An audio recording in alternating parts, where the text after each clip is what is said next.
One, two, one, two, one, two, one, two. What's going down? Man, Bear Truth is in the building. Listen and learn Monday. How y'all feeling?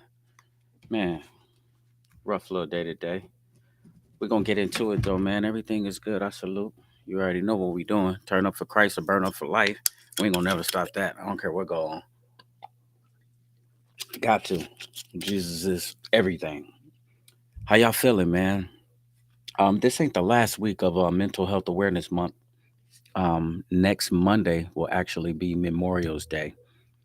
So we might do something, then we might not. You know what I mean? A lot of people will be barbecuing, a lot of people will be out doing something, celebrating. So we might just go on. You dig what I'm saying? We might just go on and do something cool. You know what I mean? It just depends on how we feel or what's going on. But how y'all feeling, man? Um, I gotta say, love to my family over in the town, the Jones family. We just lost my little cousin Daquan Jones, man, and I just want to send a shout out to his sisters and his brothers. You know what I mean? The kids, his mom. You know what I mean? Just want to let y'all know I love y'all. Y'all in my prayers. And this one hurts. And I was cutting Vic's hair this weekend, man. And as we was talking about him being in the hospital, it was kind of crazy because about a week ago from Saturday, um, the Greater Antioch Church in Rock Island had invited me to come over there and to do this poem. And so when I came over there and I did the poem, as I was talking to the pastor, I was telling him, I was like, man, the last time I was in this church, my cousin Michael funeral was here. I said I hadn't been in this church and since he passed. And next thing I know, the following Saturday, his son goes into hospice, and it was his son that passed, man. So my big cousin Mike, y'all probably know him. He was the bouncer at Jimmy's, man. Big Mike was everything, me, Mike Jones. And so, I shout out to my auntie Billy, man. I love y'all, and Sade, Kayla, all of y'all, man. So many of them. Little Mike, I mean, he got so many siblings and stuff like that. I just want to say, listen, wherever y'all need me, let me know. I'm there. You dig what I'm saying? And so, we're gonna I'm gonna be there for y'all. So it is what it is. I don't know who this is that's calling me at this time on the podcast. I should put them on the air. Hold on. Y'all want to see who this is? Hello.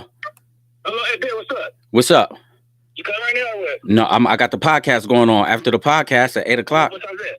8 o'clock. I'm calling right 8. About 8 o'clock. Yeah, that's cool, yeah. There it is. All right. Barbershop bumping. You dig what I'm saying? We carry at all times of the day. You dig what I'm saying? But that's a blessing. And so if y'all need me to groom him up, y'all need me to cut him up, I'm there. Shout out to Mount Sinai for the praise-a-thon that happened Saturday and for everybody that showed up. That was a big thing. We was trying to do like a church fundraiser. That thing turned out big. And so thank God for everybody that participated in that. Everybody that tapped in from off of my page, that tapped in live, that donated money. Chaz, my man, he came to the barbershop. He wasn't going to be able to make it to the praise-a-thon. His sister was graduating, but he never even been to church with me, and he wanted to donate something. So shout out to him. Kim, what's up, big dog? I see you on there, man. I appreciate the prayers, man. We got to get through there and cut your hair, man, and figure out what you cooking, man. I was just bragging about you, man. I was sitting down with somebody, and it was just like, yeah, man. He used to cook. He used to bring food out the Starlight. I was like, I don't know too many dudes that can throw down like Ken.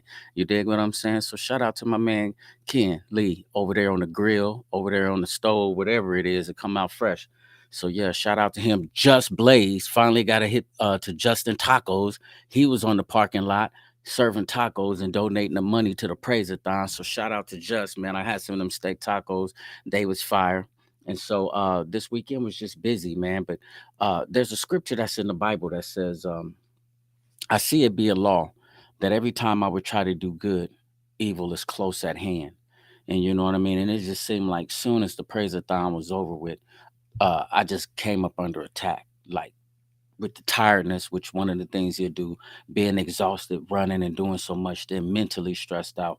Then, when Sade came over and I had to cut MJ and CJ hair, Then she was telling me about her brother, how she had been up there and they didn't expect him to come through. And so it's just rough, man. It's just seem like, every time you're trying to do something for God, I mean, he turn around, the enemy is there to try to attack you, you know what I mean, to get on you, you know what I mean? And so that's one of the things that you know what I mean. I gotta tap in with my big cousin, man.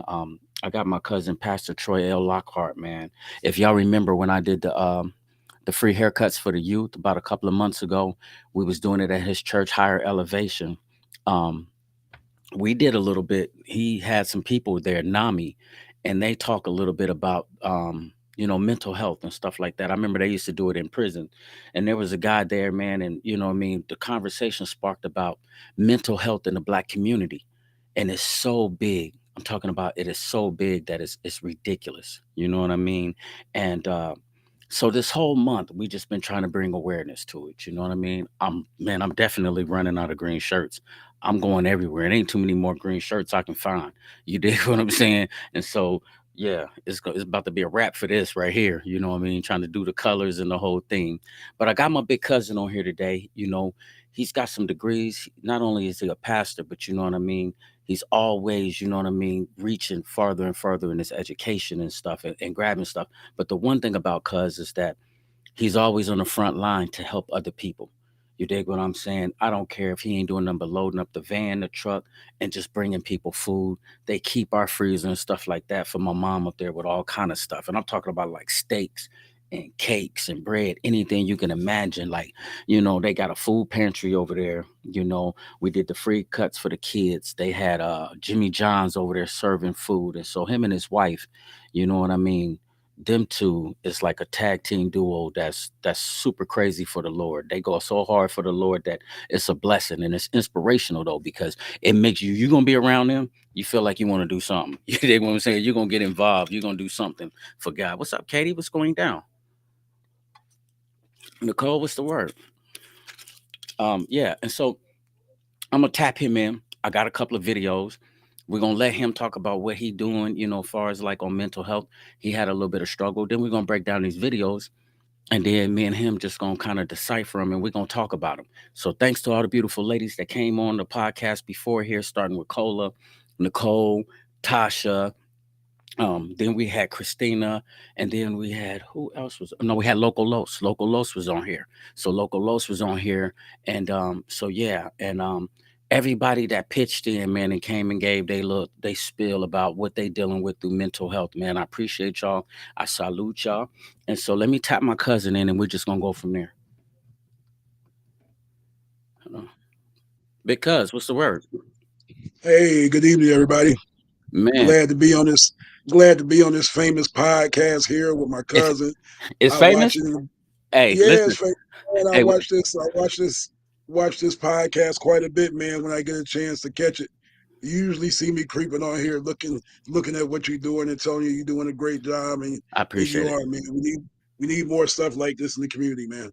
Yeah. Hey, So but I'm since I got definitely since I got you on camera, I want to try to put you on blast real quick. So since you be coming across stuff, listen, if you come across some grape juice, give me some grape juice bottles so I can start passing it out to the guests so we can step it up a level. So you give me some grape juice bottles, I'm gonna start passing out to the guests. Like you got you some grape juice, turn up for Christ or run up for life. all right.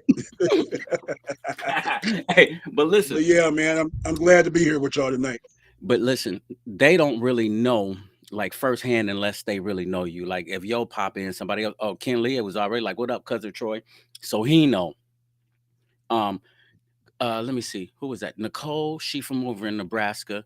I got Salisa and CG, they down in Tennessee. Local Los is over in Pennsylvania. I got some people that's ATL bound, Naptown bound. They don't know you. But I'm talking about why you giving me praise and props for doing the podcast. I am so proud of you. You dig what I'm saying? And let me just give you your flowers right now. That event that you had where we got a chance to cut those little boys' hair and we got to talk with Nami about mental health and how we got fed. I wish more people would have got involved because that was super awesome. You dig what I'm saying? But that's the type of stuff that you do, though. You dig what I'm saying? This is how you live. This is how you walk. This is how you breathe. Soon as I came home, the first thing you was telling me when I was in the halfway house, get up with me, cuz there's work to be done. You dig what I'm saying? There's work to be done, and you ain't playing, man. It's work to be done, man. And I just want to say I salute you on the bare truth, man, because I look up to you, fam. I really do, and I like what you're doing. Not only just what you're doing for God, I like the fact that you married. You got a beautiful wife, black love. You dig what I'm saying? And when I see you and her move and groove together as a team, man, I want that. You dig what I'm saying? You know what I mean? Because God is the head of your life, and I see what y'all doing for the community. That's why I want to live my life like with my teammate. Like, man, let's get out here and do more love and help than hurt and hate. Does that make sense? Yeah, it makes You're a sense. role model, bro. It, You're a role it model for definitely that. isn't. It definitely isn't. It definitely is not easy. It's something to strive for. I wish more people would strive on that. And Right, that is part of what we talking about tonight. Okay, mental health. It's different things that get in the way when you try to strive towards marriage and towards relationships and different right, things like that and everything. And that's a whole different subject, but it's all connected together. right. Okay, and Okay. everything. But it takes time, and it took me time to be able to get to this level. Okay, to be able to enjoy marriage. Okay, and to be committed to marriage. Right. Okay, loving the idea, of being faithful and married to one woman. Oh, And yeah. it's a beautiful thing. It take work, but it's possible, man. And I'm glad that I'm sticking with the possible. Right. And you know what? I see God in y'all though. You dig what I'm saying? So, you know, I'm a Bible thumper.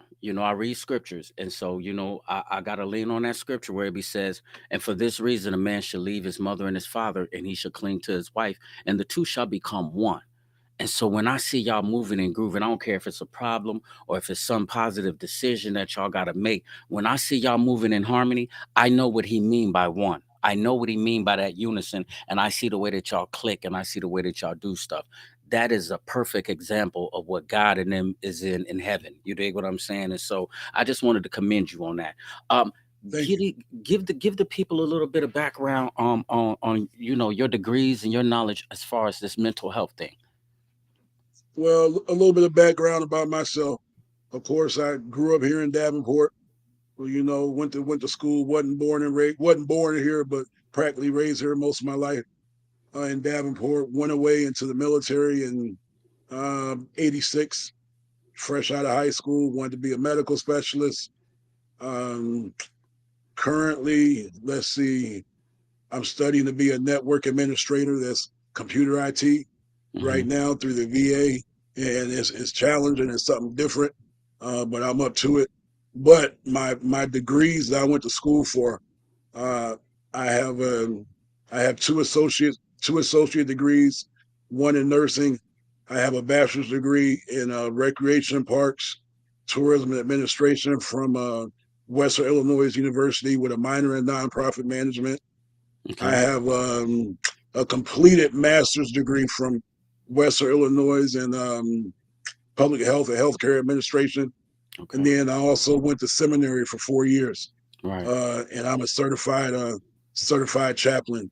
I worked Okay. at Family Resources dealing with mental health in youth for over 4 years. I ran a cottage that helped youth as a supervisor, and then I was out in Arizona. I ran one of the largest um, nonprofit peer-to-peer mental health mental Oh, health service right. agencies in Okay. Phoenix, Arizona. So you've seen it Uh, like close up. You didn't see oh, mental health like yeah, I've seen it close up. And when I did my residency and chaplaincy down in Tampa, Florida, I actually worked in what's called an ARC unit, which is a mental health unit through the VA. And I worked in two different portions of that. And that's some serious stuff. Just okay. seeing that. So I've been blessed to see it, to work in it, um, and to be able to, to be a resource. And Mm, then I sit on the board. I sit on the board of directors for Families Inc. That's in Iowa. They're in about 25 counties in Iowa, and they provide mental health services as Okay. well. All right. So, um, today, I mean, lately I've been having like a lot of ladies. They was the first ones to step up to bat and kind of talk about how they handled mental health. And with us, it's a problem too. You know what I mean? And so I don't know if like next week I might just sit down and just go back through my like testimony a little bit. But I got a couple of videos, man, and then I'm gonna show them to you one by one, and then let's break it down. And if some of it apply to you, I mean, kind of speak on it, and then give us a little bit about what you went through. I want to show you this first one though, Ben, because he said something that was so cool. Um, all right, let me see. What's it all about? I think it's this one. Let me check this one out.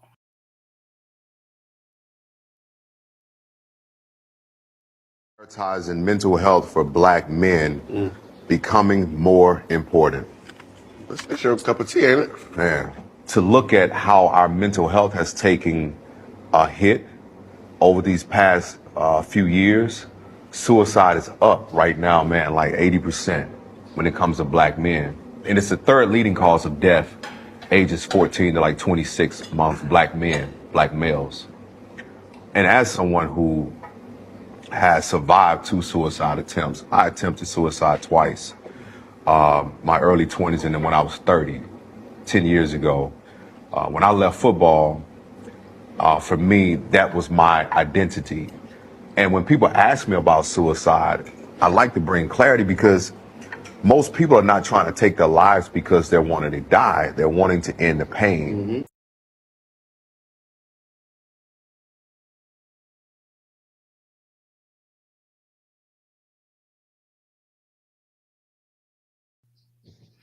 Okay, so now listen to this. One of the things that he said that was so important to me, and I always try to bring it to the podcast because the numbers. He says suicide is up 80%. He said the numbers, from 14 to 26 is where it's at. Now, me and you both being, spiritual men, God fearing men, we know that spirit of suicide, that's from the enemy. You know what I mean? But he said something that was so sincere, man, when he said, "You're not really trying to take your life. You're really just trying to end the pain." And when I've been there before. I never really tried to commit suicide. I never took a bunch of pills. I never tried to hang myself. But I was, I can say, at a point of despair, if that makes any sense, to where I really didn't care. You dig what I'm saying? It was just like I was so tired of fighting, and I was so tired of getting turned down in the court system about something that I knew was really real. You dig what I'm saying? And I don't know, man. One time I was trying to explain it to my father, man. Me and him was talking on the phone, and I said, "Man, you know what it feels like?" I said, "It feels like somebody is holding your head up underwater, and you try, and it's like you trying to get up and breathe. It's like you can see up to the top, you can see where air is at, but you just can't get up there to get no air. And it's damn near like you just want to stop the struggle. Like, man, I'm tired." How did that resonate to you? How does that hit home for you from what he said? Well, it hits home for me because you know I've tried to commit suicide twice, Okay. and when I tried to commit suicide the first time, I remember I just got out of the military. Um, Felt like life just didn't matter anymore, man. It was so many different problems going on, and some problems I created my own self, and other problems stemmed from what happened to me in the military, and couldn't talk about it, didn't want to talk about it, felt ashamed to talk about it. Um, and the second time, again, life pressures, still dealing with what happened to me in the military. So I can resonate with what he was talking about. He also said, football was a bigger part of his identity. And when he Mm-hmm. stopped playing football, that identity was lost. He probably didn't know, who he was. He couldn't, didn't have anything to focus back on, because he spent all that high energy and that maintenance on just developing that character and the identity into football, because that's what he was doing at the time, man. And Right. suicide is high right now. Okay, Mm-hmm. not only in the African American community, but just across the board.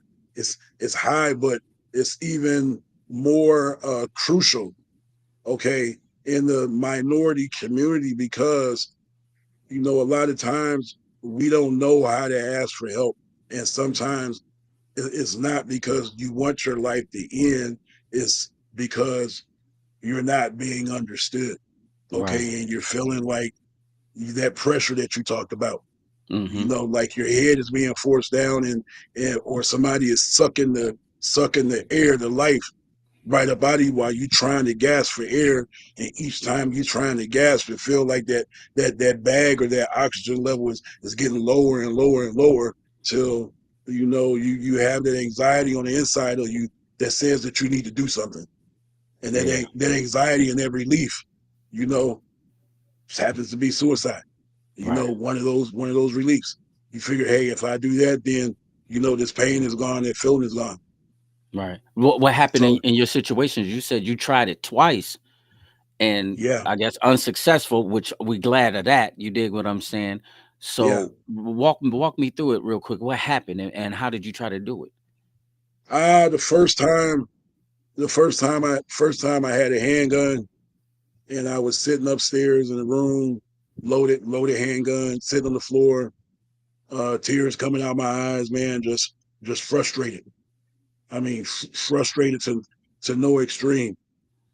Just felt like nobody understand. I had a real good friend at the time, uh, and I'm laughing at it now, man. But and me and this guy, man, his name was his name was James. I called him Jimmy.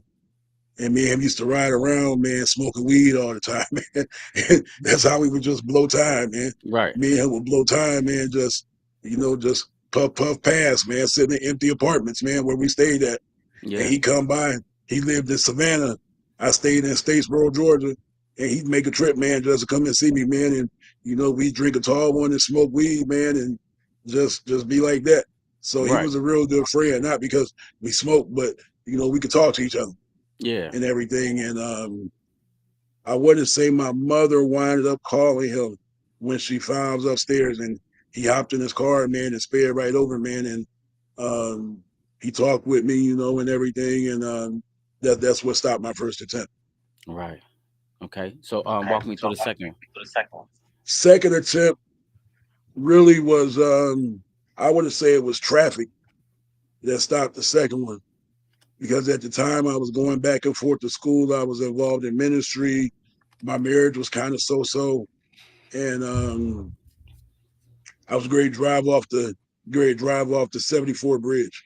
Mm, That's how bad things had gotten at that point, enough for me to actually just want to drive off the 74 bridge. And right. I think if I could have got over and sped up at the time that I wanted to do it, I could have, because when I was thinking about it, then somebody had kind of like blocked me off or whatever, and it was like missed opportunity. Right. And I went on and kept driving. Right. But So in hindsight, looking at your life like right now, you already know that was God. He had a bigger mission and a bigger plan. You dig what I'm saying? Because yeah, for where you at today, you dig what I'm saying. You got to know. But I'm glad that you said that because I literally, when I came back home Saturday from the program, not only did I hear about um my little cousin going through his thing, we got another cousin, and me and you share this cousin, and I'm not gonna say her name, but she was just telling me, she called me and she was going through it. She was sitting in her driveway and she was drinking. And I hope she watching because listen to what family is saying. He almost wanted to drive off the 74. She said that she was sitting right, I think somewhere down by the levee, and she wanted to just drive off into the water. And she was there and she was sleep. I don't know if she fell asleep or whatever, but how she was just telling me she was just going through her thing again. And she calls me and let me know when she break down. And you know what I mean? And she always telling me, I'm watching the podcast, it hit home. And so me and her get into these little feuds like, okay, cuz what's next? What's the next step? What can we do? Okay, you watch the podcast. How can we make it better now? What's the next move? But she just said the exact same thing, man. Like it had got so bad on her that she wanted to give up and that she wanted to literally drive off into the water. She wanted it to be over, man. And for anybody that's watching, man, do not shortchange yourself or take this lightly. That spirit of suicide is real, man. The enemy wants you out of here. Yeah, it's real. It's real. It's something that you go through every day, man. We have so many different challenges. Okay, we have so many different fears. We have so many different ways that you feel like nobody else cares, especially when everybody else has problems. Okay, besides yourself. Hmm. Okay, and it seems like people don't take the time out to acknowledge other people or even share the problems they have and to see if maybe these can help somebody else. Right. So that's one of those things. So I definitely have been, in that spot, where he was at. And then not only that, you know, look at where this guy was at that video you just showed. Yeah. He had money, had fame and everything else Right. like that. Yeah. Okay, and people think that being famous and being money is going to solve all your problems. That's just the beginning of things, man. Hmm. Biggie said it, more money, more problems, man. And just because you got a big, nice house or you got a big, nice bank account, you are not exempt from that spirit of suicide. It can ride No. anybody. Happiness don't come with money. You dig what I'm saying? And so that's a blessing. Now, since you said that, I want you to check out this other guy. He says something that was pretty cool. We're gonna play him and then we can try to break this one down. Let me try to catch up with him. Okay, so we watched this one. I like this one. Let's check this one out.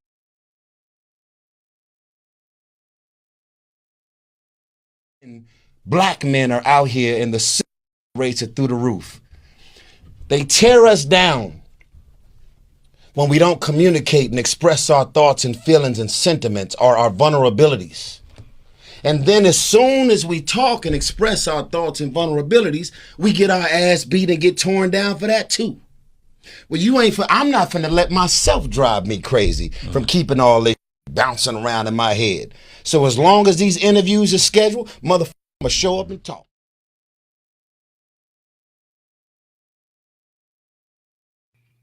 Okay, so let's rap about that because okay, something happened yesterday that was a very serious breakthrough. We had a man that was at a church, at Mount Sinai, and he got some things off his chest that he had been holding in, what I mean, like since he was 8. And one of the things that Tyrese did say that I can kind of relate to, a lot of times it feels like you damned if you do, you damned if you don't. You dig what I'm saying? If you open up to somebody, they gonna say that you weak. They gonna say, "Oh man, you this and that." They might laugh at you if you funny. And then if you don't, now you gotta sit up here and you gotta let these thoughts, what I mean, bounce all around in your head. Now you got these thoughts of suicide on you to where now you just like, and I'm telling you, one thing I want to tell people is that I know that we serve an awesome God, but I mean, I was being tempted and I was being like tortured, messed with by something in my ears. The enemy was like attacking me, and I was reading the Bible. You dig what I'm saying? And I was praying. I would literally stop and praying like God, like what is this? Take this away. You know what I mean? And so that's a two-part question for you. When I say damned if we do, damned if we don't, I want you to speak on that from a black man's point of view of thinking like, you know how it is, man, you weak if you talk about that. Or sometimes people clown you when you talk about that. And then when you don't talk about it, then you dealing with this and that. Then when you break down and you hit rock bottom, they still gonna ride you. You dig what I'm saying? Now they see you with a paper bag and you drinking all the time or you on some type of drug and you out here and you looking crazy, they gonna talk about you. That's one of the issues. But it's just like you being a pastor, how do you feel sometimes when you going through this and you feel like you praying and people just think, okay, as soon as you call God name, he can just go, he can, and I know he can, but sometimes he just don't erase it away. Sometimes he's walking you through a situation so you can be a living testimony to somebody else. That's how I feel. I'm asking you to speak on it from being a pastor. So my living testimony is this, and me and you talked about it before. So I feel privileged to share this on your platform right now. So, okay, I suffer from mental illness. Okay, I didn't know I had mental illness or know the degree of where I had it until I was going to school working on my master's degree. Um, I got all the way through my master's degree, had walked across the stage at Black Hawk and everything. All I had to do was complete um, this little internship, and I was already doing that, and I would have my complete degree or whatever. I stopped going. I got depressed and stopped going. This is the time I told you about driving across the bridge, 74 Bridge. At the time, wanting to commit suicide. This was the same period of time. Um, Back in '86, when I was fresh out of high school, still 17, 18 years old, trying to serve my country in the military. I was a victim of military sexual trauma. If you don't know what military sexual trauma is, that's when somebody sexually traumatized you. But I was a male, and it was a male that was a perpetrator that happened to me. So think about that. I'm 17 or 18 years old in a grown man's world as a kid coming fresh from out of high school, and this is what I'm going through. I didn't get any type of help. As a matter of fact, I remember jumping out the window when it happened in my barracks, running across to the next barrack. It was some women that was on charge of duty or CQ duty that night. They laughed at me. They didn't believe it. All they said um, was we thought that women had it bad. But I stayed there until they called the military police. The military police came, um, took a look at the whole scene and everything else like that. And it was so inhumane, dehumanizing with the way they treated me when I was telling them what happened, and they can see that this is what happened. And man, I felt like I was a perpetrator instead of the victim. Right. I lived with this for the next 20 years. I didn't get any help from the military, not from my first sergeant or anybody, because the guy was a good friend of first sergeant. He was married, just the whole 9 yards. He didn't fit that bill. Right. Okay, so they like, we don't believe you. I carried that around, man. I got put out of the military because I didn't receive the services or the help I needed, and I wanted to act out. I wanted to blow up stuff. I was mad. I was angry. I was upset. I couldn't use my benefits. There was a whole bunch of stigma that followed me when I got out. And when I got out, when I got out, that's when my mental health problems started.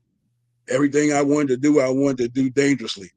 I wanted everything that I thought was taken away from me as a man. I wanted to show that I was a man. Mm-hmm. Okay, went to prison, went to jail, selling drugs, bad places, the whole just everything, man, just bad. So fast forward to when I was in school, I'm still having nightmares about this incident, man. I'm only working at nighttime because I don't want to go to sleep at nighttime. Okay, because I'm having these dreams all the time about what happened and everything. I can't stand for people to be in my personal space. Don't come up to me and give me a hug, all kind of stuff, man. And so I had PTSD bad, man, depression, anxiety, all of that going through, and then a mistrust of people. And I'm like, how do I tell somebody this happened to me? How do I share these feelings? People Right. gonna clown me when I tell them that I'm Right. a victim of MST or that I'm having these issues and stuff like that. They gonna tell me, "Oh man, you gay," and I was like, "No, I'm not gay to nobody." And this is what we do to each other. We Yeah. do stuff like this. And I say we. I'm not saying me and you, but we do stuff like this Exactly, to because our not own. to cut you, the brother that was just talking yesterday, he said the exact same thing you just said. That when he tried to tell people or what was going on with him, they looked at him like he was gay. You dig Yeah, what I'm man. saying? Yeah, and clowned Yeah, him. yeah. They clown you, man. So, and then when we talk to our spouses or our women or the women that we have relationships with or our homeboys or our hanging buddies and stuff like that, you really would have had these serious conversations. You know why most of the time they laugh it off or tell you that's gay because they going through the same stuff Exactly. and they You don't know. want to acknowledge they going through the same things. Exactly. Okay. Yep. because to them it's embarrassing. How can I say that I'm supposed to be this big, strong person that people look up to, and I'm running the streets and everything, and these are issues and these are problems that I'm going through. Yeah. Traditionally, we mistrust people. We mistrust people, and we don't share stuff like that. Mm-hmm. Okay, we don't want to let people in. And then we do, and then somebody laughs or they poke fun at you or they label you or something. You don't want to share that anymore. Or what they another thing they do, they go back and tell somebody else, and then they make They a tell joke somebody, out of it, yeah, spread turn it into a rumor, and then spread it around because everything that you said is true because I witnessed it like firsthand with guys that was in prison. There was so many yeah, guys that was in prison that was struggling, that was hurting. They used to just do laps with me and just spill their guts to me. But on the prison surface, you got to wear this macho armor. You dig what I'm saying? You you can't be got no to. punk. You can't be no punk. All you doing this and that. You soft. You a punk. And if you say that to somebody, they go a link in the chain, and somebody gonna try to come in and perpetrate you or try to violate you. You know. So I feel you on that, man. It's That's it's it's hard, man, and I still struggle, with it from day to day. And my wife would talk to me, and what I hated, and where me and her, we didn't have conflict. I believe me, I'm a big faith believer. Okay, I trust God and everything. Okay, but some things, okay, you just cannot pray away. Okay, some things you have to, in addition to prayer, you still have to get help and everything else like that.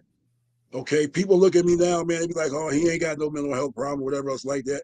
Man, half the time stuff that be going around my head, man. I'm serious. I'm gonna tell the truth. They say tell the truth to shame the devil. amen. Sometimes, man, I be thinking about how many people I could kill and get away with on the inside of my head, man. And I'll be like, and then it'd be serious conversations like that. Okay, Yeah, and then people walk every day. Okay, saying stuff to people and doing stuff to people, not knowing what these people are going through mentally.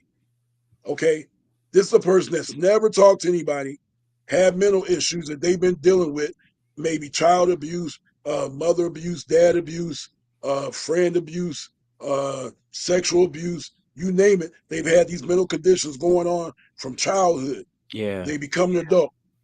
They haven't got the love, okay, or the affection or the nurturing they needed as a child or a teenager. Now they're an adult going through adult things, okay. Now it's easy for them to get access to weapons and different things like that, and from the people they hang around with and everything. And because they didn't get the mental health help, it's a time bomb, man. right, Okay, it's a powder keg, just waiting to explode and waiting to go off. That's why we have so many young people. Okay, between the ages of 16 and 26. 26 to me is still young and still a child. right. Okay, sitting out here shooting, killing, committing murders, domestic violence, and the whole 9 yards. Again, some of that is from not having treatment for mental health illnesses. Yeah, I believe that. Salute to my man Overstreet. Uh, I don't know if you know my cousin Troy Overstreet, but me and Overstreet we have been talking. We have been picking each other brain on some ideas, and we definitely was trying to get something going for like the community. And when you said that, I think that really kind of like hit home. You know what I mean? To I guess to this mission that I know God has given me, man. Because it's always on my heart, go back and get to these younger brothers and try to create this new cool to let them know that what y'all think is cool is not cool. You know what I mean? We made a mistake because I was a leader. I was one of the front runners at giving you dope, fronting you dope, or buying you liquor with before it was time for you to drink, or hooking you up with women. You know what I mean? And doing whatever I Right, thought was cool from the block in the neighborhood. And now we got monsters running around here, and we starting them off from when they little bitty kids, and now we wondering why the prisons is full of our young black brothers and our, you know what I mean, sons, our nephews and our grandsons, and they locked up, or either they going to the grave. You know what I mean? And if we don't try to start by, doing things that you're doing, like by hitting the community, but brothers, we got to get some help. We got to get some help up here. You dig what I'm saying? And I wish that we can just point them in the direction of Christ, you know what I mean? Because I know where my strength comes from. But like you said, Right. every situation can't just be prayed away. Sometimes God has said, I'm about to get down in the fiery furnace with you. You dig what I'm saying? I'm gonna walk you through this one, but I'm gonna be in the fiery furnace with you. You know what I mean? So when you come out, now you got a testimony to give to somebody else, man. But sometimes I don't think they getting it, but that shameful thing, bro. I think that's killing them. You know what I mean? Because it's so much macho. The music is macho. You can't be no punk. So now that's not allowing them to talk about mental health. You know what I mean? It's not. Well, like I know, man, that when you get in the joint, when you get in the prison, man, even the scariest individual, man, kill or stab the strongest one out of fear. Yeah, Okay, you know that. out of fear, and it's when you have a truth or when you got an illness, man, you gotta you need to seek people. You need to seek people out, man. You can only hold that stuff in for so long. Do you know the numbers today for mental health illness in the minority community? It's like 7 million people, man, Mm, that suffer or identify with a mental illness, okay, in the African American community or in the minority community. 7 million people. That's only 13%. Okay, that's a low number. It's more people that don't even identify as having a mental illness that don't even speak about it because they too ashamed to talk about it. so only 13% of the people is really stepping up and trying to go get help. 13% of the people are really stepping up and saying, I have a mental illness or trying to seek help. So think about the 13% that's not. Okay. That leaves almost another 83, 87% of people out there that are not reporting a mental illness, that are silently suffering from mental illness in the community. Okay. And you don't find out about it until they have a triggering event. A Right. triggering event is when somebody steps on your toes or something. That's could be a triggering event. The Or when last straw. somebody says something to you out of the last straw. Right. Exactly. Yep. And The then you last blow straw. up. Next thing you And know, then you either in the grave or you just staring at that man in the thing, or we watching the news, a mass shooting. Somebody done man, snapped in this the old vehicle. lady, I was in Walmart. And I was in a rolling an electric scooter. This old lady now, mind you, told me, um, you should have a mask on. And she said it so nastily to me, man. I mean, really nasty. Do you know for the next 15 minutes, all I wanted to do was find this old lady and run her over with my shopping cart. I ain't even gonna lie. It's not That's my funny, mental but I'm illness just talking to saying, me. right? Yeah, That's it's my not mental funny. Yeah, illness talking to me, man. My right, mental illness had me to the verge, man, that if I could have found that old lady now, not a young lady, but an old lady, if I could have found that old lady in that Walmart over on West Kimberly, I would have ran her tail right over with one of them electric scooters that you can get in the store. right. That's what my mental illness was telling me. Okay, was to do that. But thank God I talk to a therapist every week, man. Every week. Okay, Not even okay, ashamed of it. We talk about everything. okay. Okay. And Well, she well calls listen, me and before you go into that, I want to show you this. I got go one ahead. more video, and then I want you to talk about that, and then I'll tell them in a minute. Everybody, hold on. What's up, Lavonda? I see you tapped in. What's happening, man? Um, Appreciate everybody that's tapping in, and we're gonna check out one more video. I want y'all to listen to what this dude said, and this is how I feel sometimes. So we're gonna definitely expound on this one.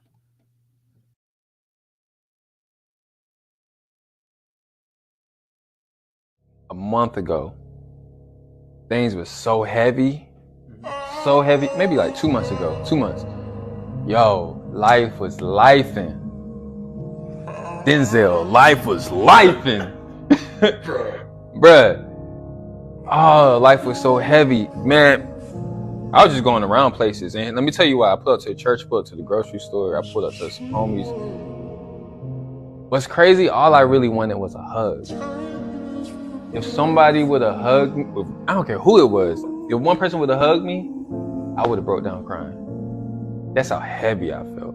That's how fragile I felt.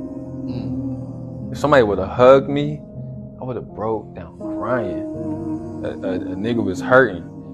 And it's one of those things where it's like, sometimes as men and women, we're not in a place to talk about it yet, but we just still need, like, we're crying out for help without crying out for help. So sometimes, even if I see, like, I hug people all the time now, because it's like, yo, you might just need a hug. You might not say it, but you might need a hug. So I say all that to say, bro, I remember that week, I was just like, yo, I just need a hug, dog. I never wanted a hug so bad in my life. Straight up.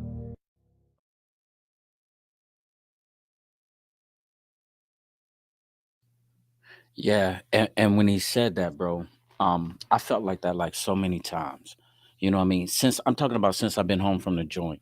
You know what I mean? Because sometimes life just gets overwhelming, especially like when you're on a mission and you're trying to do something. It's like you giving it 100%, and people see you on the outside and they feel like, okay, you winning, like everything is going good. They commend you when they see this and that, but on the inside, there's pain. You dig what I'm saying? That people is dealing with. And some of the simplest things that my man said, he said, like, I just felt like I needed a hug. You know what I mean? Like, that's the reason why I hug people all the time. And just really short, I was in a joint, I was in a hole, and I had stopped taking my meds, man, for like about a week, maybe 2 weeks. And every time they would come around and they would give me my blood pressure, they kept on saying, "Hey, Grace, you know what I mean? Your blood pressure is up. Like, man, if you keep this up, you know what I mean? You on the grounds of having a stroke, you know what I mean?" And then not only that, I wasn't even eating food.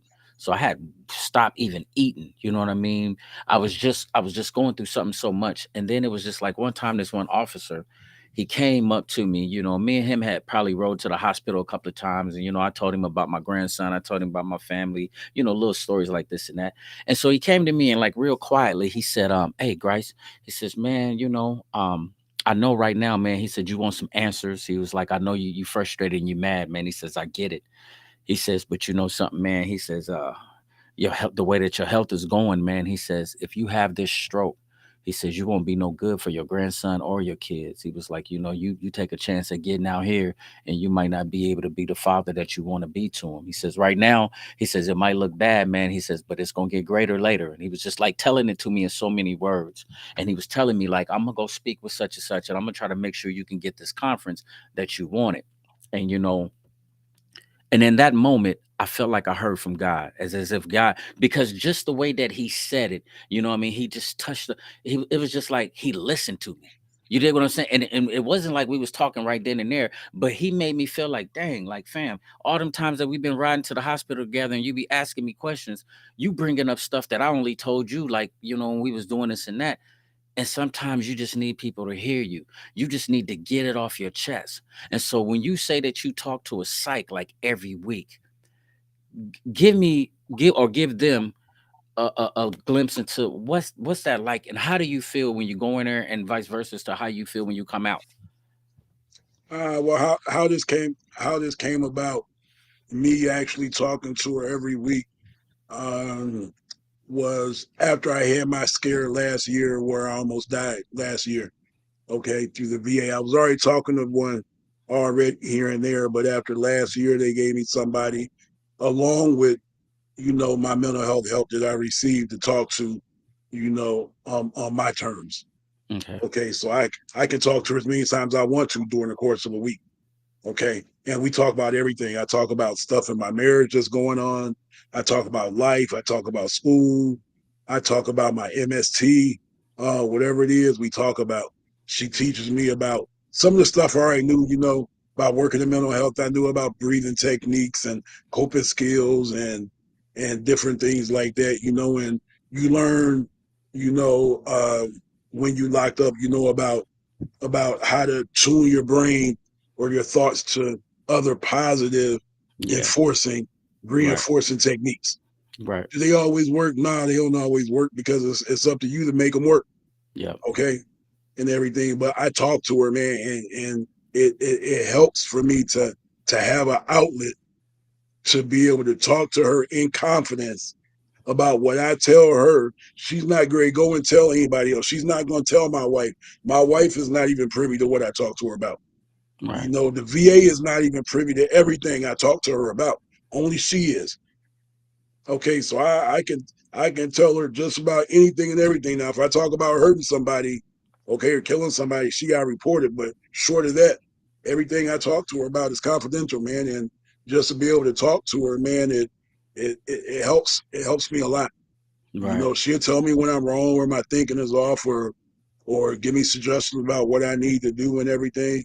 And it's beneficial. And I wish other people had that same access, you know, to be able to talk to somebody. But Yeah. everybody doesn't have that same type of access, isn't provided. And when access is missed, okay, and people don't know the routes to take to get services, it makes it harder. Now there are some services where you can go and get, you know, sliding scale of help, you know, in the community and different things like that. But again, you know, people are caught up in the stigma, Right. what it looks like if they find out I'm going to Family Resources or I'm going to LSI Lutheran Services or any of these other places that they give it. What is it going to look like if people find out I'm talking to a shrink or psychologist or psychiatrist? They going to look thinking, oh, it's about time he got help or she got help or whatever. I knew that something was wrong with, you know, we Right. say stuff like, and that in itself is not even positive. Yeah, it ain't. You know. We got to know how to embrace, like that brother was saying about a hug. Sometimes Mm-hmm. all you want is a hug, man. Yeah, he You said he know, put up to a church, he put up anywhere, and he said if he would have got a hug, he would have just broke down and cried. Just imagine how many people need a hug. You know what I mean? feel like that every day. A Man, real hug, not a get fresh hug or I talked about this last Sunday. What I can't stand is when people give you a fake it's gonna be okay. yeah, Don't tell me it's gonna be okay when you know it ain't gonna be okay. right, That ain't what I need right now to support me. I yeah, need a realist. I need some realism. Okay, yep. go on into my life. Okay. And That's that's what but that's people a need. exactly, and that's the conversation that me and Cuz was having. Cause I'm like, okay, you keep calling me, Cuz now I'm gonna listen to you. Cause you family. Now you got some. I'm quiet. I want to listen to everything that's on your heart. I want you to vent. But I got this saying though, I ain't going to if you ain't going to heaven with me, I ain't going to hell with you. You dig what I'm saying? Correct. And because here's the point. We gonna find a solution today. I'm gonna listen to you. I will walk through hell with you, but at the end of it, we got to be going to heaven. We got to be trying to find a solution on how can you get better. What can we do to make you better? You dig what I'm saying? What's gonna be the next mission? What's the next step? And to anybody that's watching, I'm telling you, what he just said was so sincere, man. If you ain't got no friends that you can sit down and talk to, you might need to go get you some help. If you're scared, go get you some help and find somebody that you can talk to because you got to be able to have somebody to vent to that you can spill, man. Just get it out. Cause sometimes that's what you be needing. You be needing to get it out, man. You know? You gotta well, the person you vent to, you gotta be able to trust too. So Yeah. this is why Yep. I tell people, this is why I tell people this. If you worry and you know you need to vent to somebody, sometimes you can vent. It's better to vent to a stranger, seriously, Right. Hmm. because a stranger don't know you from a You can of don't know paint, your fam, don't know your peoples, don't know don't know nobody your you family know. history, can't make no biased judgments or whatever else like that. And you'll be surprised how many people will really listen to you if you say, "Hey, can I just talk to you? I need somebody to talk to." Hey, If you yeah. just did that and just trusted those instincts, Right. okay, and not walk around with a mean face or a dour face or like you unapproachable. I Yeah. talk to anybody. I'm serious, and you ain't got to worry about your business. You know, being broadcast all over the Quad Right. Cities or whatever else like that. Yep. Okay, if you want a one-on-one or a conversation or whatever, again, like I said, I'm trained and certified as a chaplain. I was a lead chaplain for Genesis Hospital for their whole healthcare system. I Right. talked to hundreds and thousands of people, okay, as a chaplain, okay, big time secrets that Right. they trust me with, and I counsel them on not only from a religious standpoint, okay, but just from a standpoint, person to person type of standpoint. You have to have those moments to be able to talk to people like that, man. And this stuff is real, man. People out here dying every day based upon stigma and beliefs, and because they feel like they can't talk to people, women, children, teenagers, Yeah. males, Especially the old kids too, people, man. You young everybody, people, but our man, kid them everybody. babies, These man. kids, Yeah, them man, these babies. kids need people to talk to. They need people to talk to so bad. I mean, they really do, and it's confused when they get mixed signals. Yeah. Okay, And when I talk about mixed signals, is you can be out here providing a good service to a kid, okay, and everything, and they looking up to you for the service that you're providing. But sometimes if your life is not in order and Right. they looking past that, it ain't gonna help them, man. Say that It again. is not. Say that It ain't again. gonna help them. It ain't gonna help them if they can't see you getting right and you still out here doing the same stuff, but you tiptoeing, okay, one foot in the streets and the other foot is in trying to do good. You Right. got to commit to one or the other, Right. okay. If you're gonna be bad all the way, okay. Say, But and don't stay out tiptoe the because way. it confuse, Yeah. man. Yeah. Confusing. It confuse these kids, man. And they be Right. like, but you see, so and so, they still in the streets, and I still see them helping and doing it. Hey, you You can't even do it, you man. see what Jesus said in Revelations. He said, "You're not either hot nor cold." He said, "You lukewarm. Therefore, No, I spew you out of my mouth."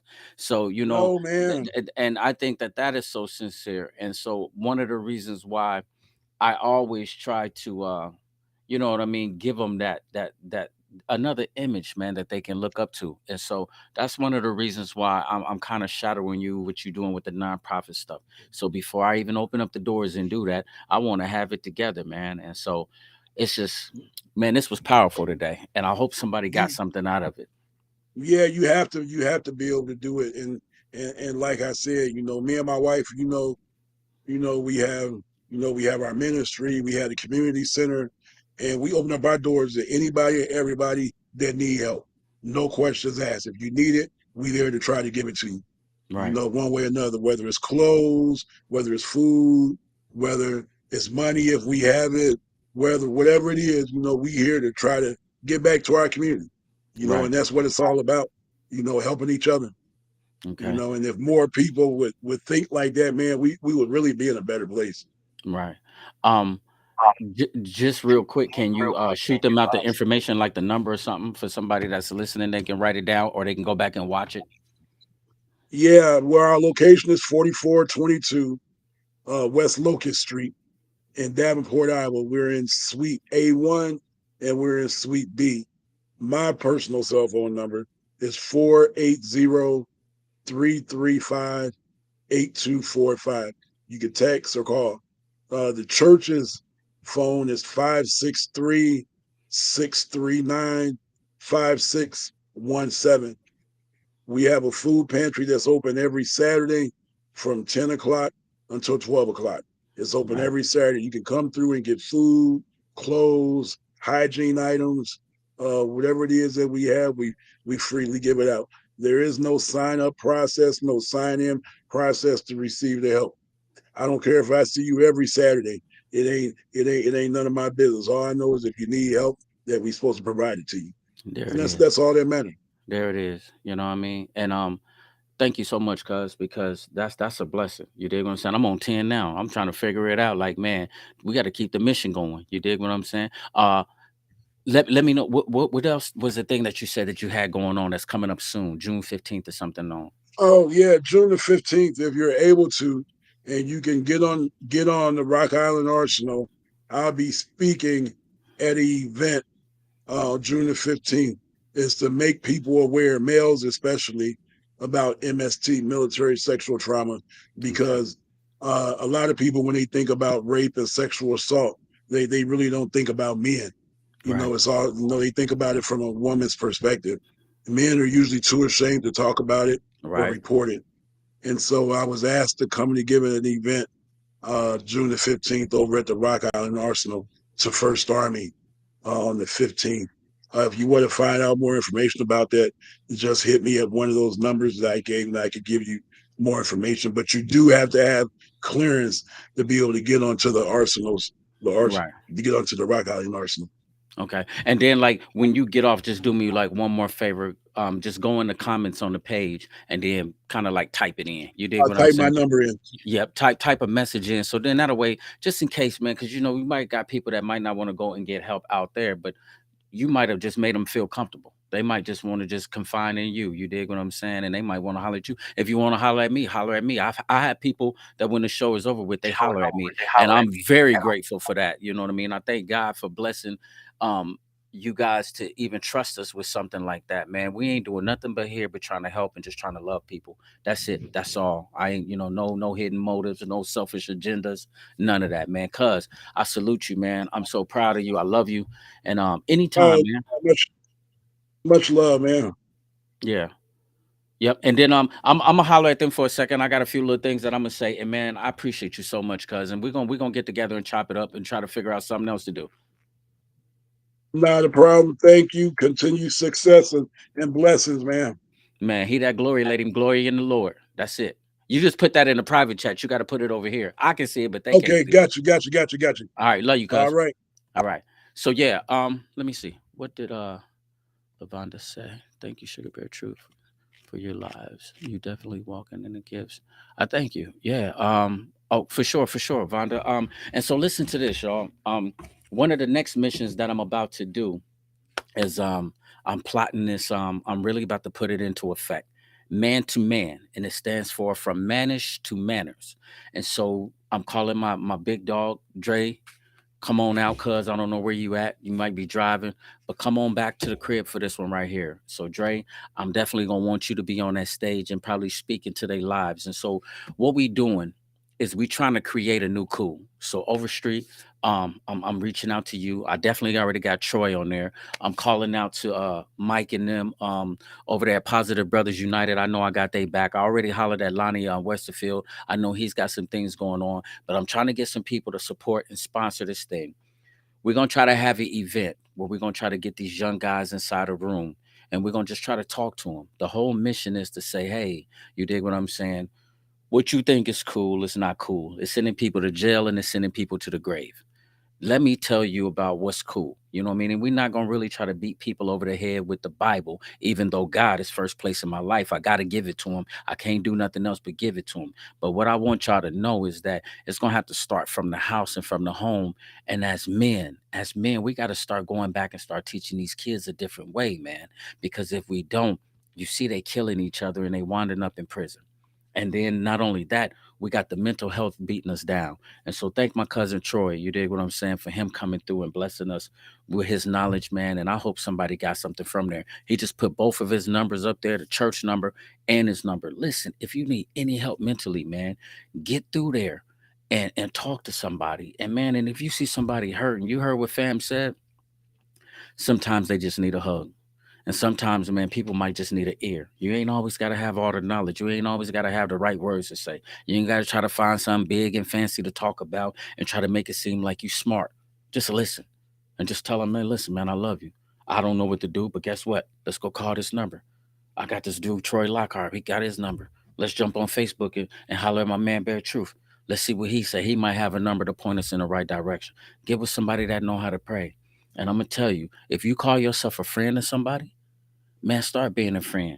If they got some issues that they going to and they confide in you and they tell you they stuff, don't go around talking about them and putting their business all in the streets. And then especially if you ain't got no intentions on helping them or praying for them. You dig what I'm saying? And so, man, that's it for today. Mental Health Monday. I might just come back Monday on Memorial Day and do it again because it's the last week. But a lot of people be doing the celebrating and cooking out and stuff like that. But I don't know. I think me and my sister might do some. Me and G Nice might do some. I don't know. Listen, this is what it is. Turn up for Christ or burn up for life. For real, for real. It's up to you. That's your choice. You dig what I'm saying? I don't care what's going on in your life. You can do that. But listen, I love y'all. And that's the bare truth, man. I ain't doing this for no props. I'm doing this because I want to see us elevate and get better. I want to see you winning on every level.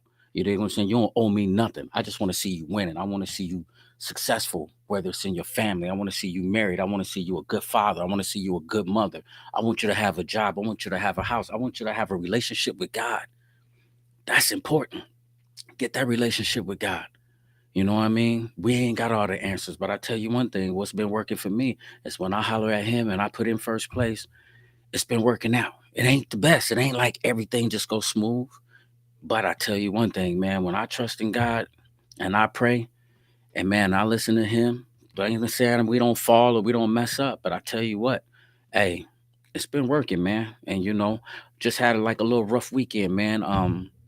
Shout out to my family, the Jones. I know y'all hurting, man. I love y'all. I'm praying for y'all, and I'm there. Whatever y'all need me to do, I'm there.